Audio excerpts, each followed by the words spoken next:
વડોદરા શહેરમાં ધોધમાર વરસાદ વરસ્યો હતો અને જેના કારણે વરસાદના અને વિશ્વામિત્રીના પાણી શહેરના અનેક વિસ્તારોમાં પુરાઈ ગયા હતા। લોકો પૂરની સ્થિતિનો સામનો કર્યો અને લોકોને અનેક ઘણું નુકસાન થયું છે। લોક ચર્ચાઈ રહ્યું છે કે આ પૂરની સ્થિતિ કુદરતી નહીં પણ માનવ સર્જિત હતી અને લોકોને ઘણું નુકસાન વેઠવું પડ્યું। ત્યારે કોંગ્રેસના કાર્યકર્તાઓ દ્વારા હવે લોકોનો સહારો બનવામાં આવી રહ્યો છે। કોંગ્રેસના આગેવાન અમિત ચાવડાએ કહ્યું કે કોંગ્રેસ કાર્યકર્તાઓ દ્વારા 5મી તારીખથી શહેરના 19 વોર્ડમાં કોંગ્રેસ આગેવાનો અને કાર્યકર્તાઓ લોકોને મળશે અને લોકોની સમસ્યા જાણશે। તેમજ અમિત ચાવડાએ કહ્યું કે સરકાર તરફથી ₹2500ની મદદ કરવામાં આવી રહી છે, તે તદ્દન નહિવત છે। આ કારમી મોંઘવારીના સમયમાં લોકોને ઓછામાં ઓછી સરકાર તરફથી 10,000ની મદદ કરવામાં આવે। વડોદરામાં ઐતિહાસિક પૂરની પરિસ્થિતિ બાદ શહેરવાસીઓ હવે બહાર ઉભરી રહ્યા છે, ત્યારે લોકોની સમસ્યા જાણીને તેને ઉજાગર કરવાના ઉદ્દેશ સાથે વડોદરાના પૂર પીડિતોને ન્યાય અપાવવા માટે કોંગ્રેસ દ્વારા મહત્વની બેઠકનું આયોજન કરવામાં આવ્યું છે। જેને અંગે કોંગ્રેસના સિનિયર આગેવાને જણાવ્યું હતું કે આગામી 5મી તારીખથી પાલિકાના 19 વોર્ડમાં કોંગ્રેસના આગેવાનો કાર્યકર્તાઓ પરિવારોનો સંપર્ક કરશે।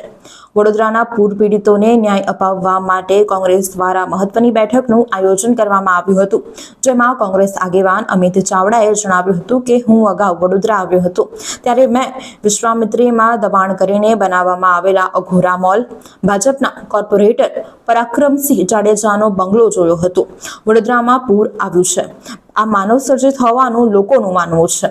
અમારી સરકારને એક જ વિનંતી છે કે પૂર પીડિતોને ઘરવખરીની સહાય ₹2500 આપો છો તે મોંઘવારીના સમયમાં નહિવત કહેવાય। ઓછામાં ઓછા દરેક પરિવારને ₹10,000ની ઘરવખરીની સહાય મળવી જોઈએ। જે લોકોના મોત થયા છે તેમના પરિવારો પર આફત આવી પડી છે। આ મૃતકના પરિવારોને ઓછામાં ઓછી ₹25 લાખની સહાય તાત્કાલિક ચૂકવવામાં આવે તેવી માંગ છે। દુકાનો, શોરૂમમાં ફર્નિચર તથા અન્યનું મોટું નુકસાન થયું છે, તેનો સર્વે કરીને સરકાર તાત્કાલિક સ્પેશિયલ પેકેજ જાહેર કરે તેવી માંગણી કરીએ છીએ। વાહનોના નુકસાનમાં પણ રાહત આપવા માટે EMI માફ તથા અન્ય જાહેરાત સરકાર દ્વારા કરવામાં આવે। અમે લોકોની વચ્ચે જવાનો કાર્યક્રમ એટલા માટે જ નક્કી કર્યો છે કે કોંગ્રેસના આગેવાનો કાર્યકરો કે એટલું કાફી નથી, પણ વડોદરા શહેરનો એક વાસી એને ત્યાં શું તકલીફ છે, શું ખોટું થઈ રહ્યું છે ને એનાથી બચવા માટે શું કરવું જોઈએ એનો અભિપ્રાય લઈ અને આવતા 15 દિવસ પછી એનો આખો રિપોર્ટ તૈયાર કરીને એના માટે જે લડાઈ લડવાની હશે એ લડાઈ લડીશું।